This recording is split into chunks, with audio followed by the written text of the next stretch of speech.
एक टूटी हुई झोपड़ी में कांपते हाथों से अन्न का एक छोटा सा पोटली बांधा जा रहा था। वो अन्न जिसे कई दिनों तक भूखे रहकर बचाया गया था। वो हाथ जो कभी गुरुकुल में श्री कृष्ण के कंधे से कंधा मिलाकर चला करते थे, लेकिन आज उन्हीं हाथों में फटे वस्त्र थे, पैरों में दरिद्रता की धूल थी और हृदय में एक द्वंद्व। क्या मैं अपने मित्र श्री कृष्ण से मिलने योग्य हूं? वो सुदामा था जिसे संसार ने भिखारी कहा, लेकिन कृष्ण ने प्रियतम कहा। सुदामा ने अपने मन से कहा, वो अब द्वारिकाधीश हैं, राजाओं के राजा। मैं उनके सामने क्या हूं? एक जर्जर शरीर, एक भूखा आत्मा। लेकिन फिर भी मेरा मन कहता है जाऊं, क्योंकि अगर ये संसार मेरा कुछ नहीं रहा तो कृष्ण तो अब भी मेरे अपने होंगे। और फिर थके कदमों से वो चल पड़ा, धूल भरे रास्तों पर टूटी हुई चप्पल से। नहीं था उसके पास धन, सम्मान या भेंट, बस थी तो वही टूटी सी पोटली और उसके भीतर एक सच्चे प्रेम की गूंज। और जब वो द्वारका पहुंचा, श्री कृष्ण ने सिंहासन छोड़ दिया, नंगे पांव दौड़े, गले लगाया, उसके पांव धोए और कहा, सुदामा तू नहीं आया, मैं ही विलंब से तुझे पहचान पाया। श्री कृष्ण ने कभी उसके वस्त्र नहीं देखे, उसकी टूटी बोली नहीं सुनी। वो तो सिर्फ उसकी आंखों में वही पुराना मित्र ढूंढते रहे। तो जब भी तुम्हें लगे कि तुम टूट चुके हो, अपमानित हो और अब कोई नहीं है, याद रखना तुम्हारा भी समय आएगा, जैसे आया था सुदामा का, जैसे दौड़कर आया था श्री कृष्ण, जैसे मौन भी पुकार बन गया था। तुम बस शांत रहो, क्योंकि जिसने सुदामा को अपनाया वो आज भी देख रहा है तुम्हारा संघर्ष। और जब वक्त आएगा वो भी दौड़कर आएगा, वो कर आएगा तुम्हें गले लगाने। मित्रों, कभी कभी जिंदगी में सब कुछ शांत होता है, न कोई रास्ता दिखता है, न कोई सहारा। लेकिन याद रखो, जो इंसान आज चुपचाप सह रहा है, तकलीफों से लड़ रहा है, वही इंसान कल सबसे ज्यादा चमकेगा। इसलिए चिंता मत करो, बस खुद पर भरोसा रखो। वक्त हर किसी का आता है, और जब तुम्हारा वक्त आएगा तब दुनिया खामोश होकर तुम्हें देखेगी। जो अपना कर्म करता है वह कभी खाली नहीं जाता। श्री कृष्ण कहते हैं, तुम बस अपने कर्म में लगे रहो, फल की चिंता मत करो। जो आज चुपचाप संघर्ष कर रहा है, उसके लिए ब्रह्मांड खुद रास्ते बना देता है। वक्त जरूर बदलेगा, बस तुम्हारा कर्म शुद्ध होना चाहिए। धैर्य वही रख सकता है जिसने भीतर भगवान को महसूस किया हो। जब जीवन थम जाए, रास्ते बंद हो जाएं, तब भी श्री कृष्ण यही कहते हैं, शांत रहो, क्योंकि जो भीतर शांत होता है वही बाहर की हलचलों से नहीं डगमगाता। वक्त ऐसे लोगों के चरण चूमता है। कर्म भूमि में विचलित नहीं होना ही सच्ची भक्ति है। श्री कृष्ण अर्जुन से कहते हैं, रण छोड़ देना आसान है, पर रण में डटे रहना धर्म है। जो आज अकेले खड़ा है, कल वही लोगों का सहारा बनेगा। इसलिए एक क्षण भी मत डगमगाओ, क्योंकि यह युद्ध तुम्हारे उत्थान का साधन है।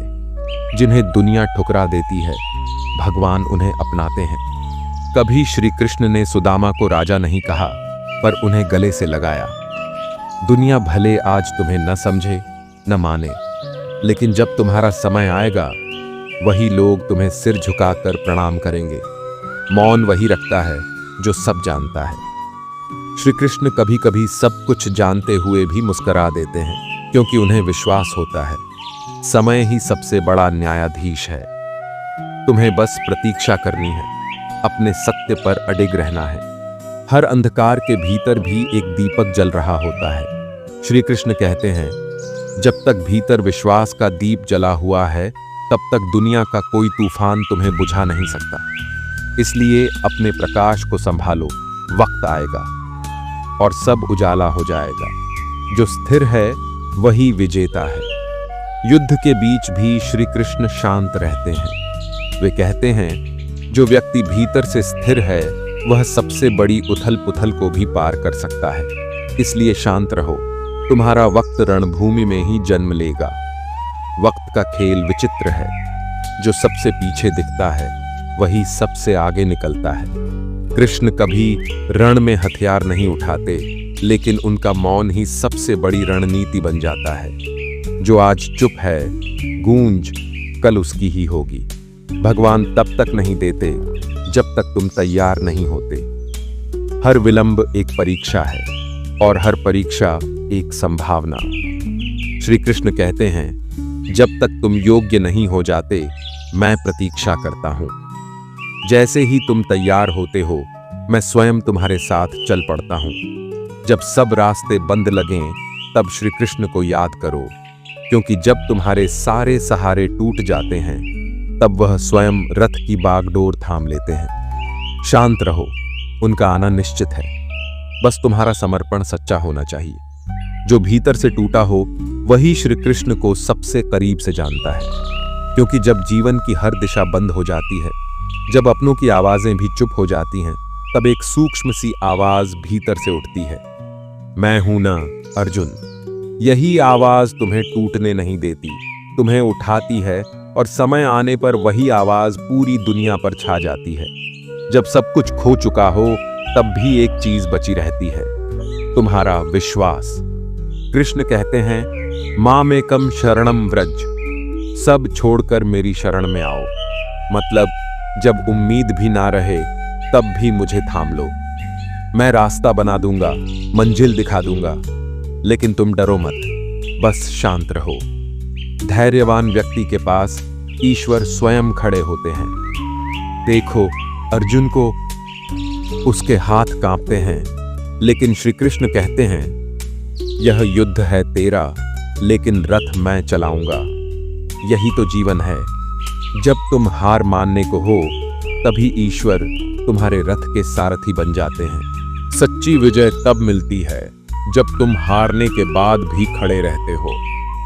कृष्ण ने कभी अर्जुन को जीत का आश्वासन नहीं दिया, बस इतना कहा, तू युद्ध कर। जो संघर्ष करते हैं बिना परिणाम की चिंता किए, उनके लिए समय खुद रास्ता बनाता है। चिंता मत कर, ये समय भी निकल जाएगा। हर रात बीतती है, हर पीड़ा मिटती है और हर घाव भरता है, लेकिन वो जो इस समय में भी कृष्ण का नाम नहीं छोड़ते, उनका जीवन सिर्फ बदलेगा नहीं बल्कि चमत्कारी हो जाएगा।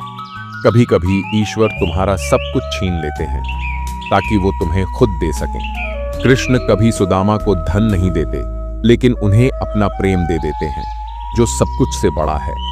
इसलिए जो खोया है उसकी चिंता मत कर, तुझसे मिलेगा वो अद्भुत होगा। जो अपने आप से सच्चा है उसके साथ खुद श्री कृष्ण खड़े होते हैं। तुम भले अकेले चल रहे हो, लेकिन यदि तुम सत्य पर हो तो समझो कि हर कदम पर कोई अदृश्य हाथ तुम्हें संभाल रहा है। वो हाथ कभी दिखेगा नहीं, पर जब गिरोगे तो वही पकड़ लेगा। तू जो सह रहा है वो व्यर्थ नहीं जाएगा। तुम्हारी चुप्पी, तुम्हारे आंसू, तुम्हारे अकेलेपन की रातें, सब श्री कृष्ण की आंखों में दर्ज हो रही हैं, और जब उनका जवाब आएगा तो पूरी सृष्टि को चौंका देगा। शांत रहो, क्योंकि श्री कृष्ण किसी को नहीं भूलते। तुम्हारा संघर्ष उनकी योजना का हिस्सा है। जब तुम तैयार हो जाओगे तब वो समय को मोड़ देंगे, और तब दुनिया कहेगी, ये अचानक कैसे बदल गया। तुम्हें मालूम होगा, ये मेरा वक्त है। श्री कृष्ण कभी हारने नहीं देते, बस इंतजार करवाते हैं। तुम सोचते हो कि सब खत्म हो गया, पर वे मुस्कुराकर कहते हैं, अभी प्रारंभ हुआ है प्रिय। तुम जिस दिन टूटकर उठ खड़े होते हो, उसी दिन ब्रह्मांड तुम्हारे लिए झुकने लगता है। जो तुम्हें नजरअंदाज करते हैं वो वक्त के साथ पछताएंगे। श्री कृष्ण ने कभी अपने को सिद्ध करने का प्रयास नहीं किया। वो तो बस प्रेम करते रहे, मार्ग दिखाते रहे, लेकिन समय ने उन्हें सबसे बड़ा बना दिया। जो आज तुम्हारे संघर्ष को नहीं देख पा रहे, कल वही तुम्हारी जीत को सलाम करेंगे। मौन रहना भी एक साधना है। कृष्ण ने कुरुक्षेत्र में जब सबसे ज्यादा बोला तब वो केवल सत्य बोल रहे थे। लेकिन जब उन्हें छोड़ दिया गया, अपमानित किया गया, तब वे मुस्कुराए और शांत रहे, क्योंकि उन्हें ज्ञात था हर चोट, हर तिरस्कार मुझे मेरे विराट स्वरूप की ओर ले जा रहा है। तुम्हारे आंसू, तुम्हारी थकान, सबका हिसाब रखा जा रहा है। श्री कृष्ण का समय जब आता है, तब वह तुम्हें केवल ऊपर नहीं उठाता, वह तुम्हारे हर दर्द को वरदान में बदल देता है। इसलिए शांत रहो, क्योंकि जो सहन कर रहा है वही एक दिन सृजन करेगा। जो बाहर से कमजोर दिखता है वह भीतर से अजेय होता है। कृष्ण को जिसने केवल रासलीला का केंद्र समझा, वो उनकी रणनीति नहीं समझ पाया। जो आज हार मानकर बैठने वाला दिखता है, उसके भीतर एक विराट योद्धा पल रहा होता है। तुम भी वही हो, बस अपने ही विराट स्वरूप को पहचानो। कभी कभी तुम्हारा मौन ही तुम्हारा उत्तर होता है। अर्जुन की चुप्पी को श्री कृष्ण ने सुना और पूरी गीता का ज्ञान दे दिया। तुम जो कुछ नहीं कह पा रहे, उसका उत्तर भी तुम पा जाओगे श्री कृष्ण के धैर्य में। जो लोग आज तुम्हारे संघर्ष पर हंसते हैं, कल वो तुम्हारी सफलता के गीत गाएंगे। कृष्ण को लोगों ने माखन चोर कहा, छलिया कहा, पर जब समय आया, वही लोग उन्हें परब्रह्म मानकर उनके चरणों में बैठ गए। इसलिए आलोचनाओं से विचलित मत हो, यह सब आने वाली जय यात्रा का संकेत है। अगर श्री कृष्ण को अपनाओगे तो दुनिया के हर दर्द का इलाज मिलेगा। वो एक मुस्कान से जीवन बदल देते हैं, एक दृष्टि से भाग्य मोड़ देते हैं। तुम बस उनके चरणों में मन रखो, फिर चाहे जीवन में कितनी भी तूफान आए, वो तुम्हारे रथ के सारथी बनकर हर दिशा मोड़ देंगे। जीवन में जो सहन करता है वही जीवन को जान पाता है। श्री कृष्ण कहते हैं, सहनशीलता ही तप है। जो हर कटाक्ष, हर उपेक्षा को सहन कर रहा है, वह भीतर से तप रहा है। और जब यह तप पूर्ण होगा, तब ईश्वर स्वयं उसके जीवन में प्रकट होगा। और अंत में जब कुछ न सूझे, जब हार निश्चित लगे, तब बस एक बात याद रखना, शांत रहो। श्री कृष्ण अभी भी तुम्हारे साथ हैं। और अब यदि तुम्हें ऐसा लगता है कि तुम अकेले हो, तो याद रखना, जब अर्जुन अकेला पड़ा था, तब श्री कृष्ण रथ में उसके साथ बैठे थे। जब द्रौपदी अकेली खड़ी थी, तब श्री कृष्ण उसके वस्त्र बनकर उतर आए थे। जब सुदामा दरिद्रता में डूबा था, तब श्री कृष्ण ने अपनी आंखों से उसे नहलाया था। और जब तुम अकेले हो, तब भी वो साथ हैं। बस फर्क इतना है कि तुम देख नहीं पा रहे। तो शांत रहो, क्योंकि ये अंधेरा सिर्फ एक परीक्षा है। ये ठहराव सिर्फ अगले तूफान से पहले की खामोशी है। और ये तिरस्कार सिर्फ तुम्हारे भीतर की ज्योति को प्रज्वलित करने का माध्यम है। जो आज रुका है, वही कल दौड़ेगा, और जो आज टूटा है, वही कल गगन को छुएगा। अपने आंसुओं को दोष मत दो, वे ही तुम्हें निर्मल बना रहे हैं। श्री कृष्ण कह रहे हैं, तुम बस मेरी शरण में आओ, बाकी सब मैं संभाल लूंगा। क्योंकि जब वक्त बदलेगा, तब तुम नहीं बोलोगे, तुम्हारा आत्मबल बोलेगा, तुम्हारा धैर्य बोलेगा, तुम्हारा प्रभु बोलेगा। और पूरी दुनिया कहेगी, देखो, यही वो था जो चुपचाप सहता रहा और आज ईश्वर की शक्ति बन गया। तो चलते रहो, शांत रहो, ताकि जब वक्त आए, तुम्हारी विजय में श्री कृष्ण की झलक हो। जय श्री कृष्ण।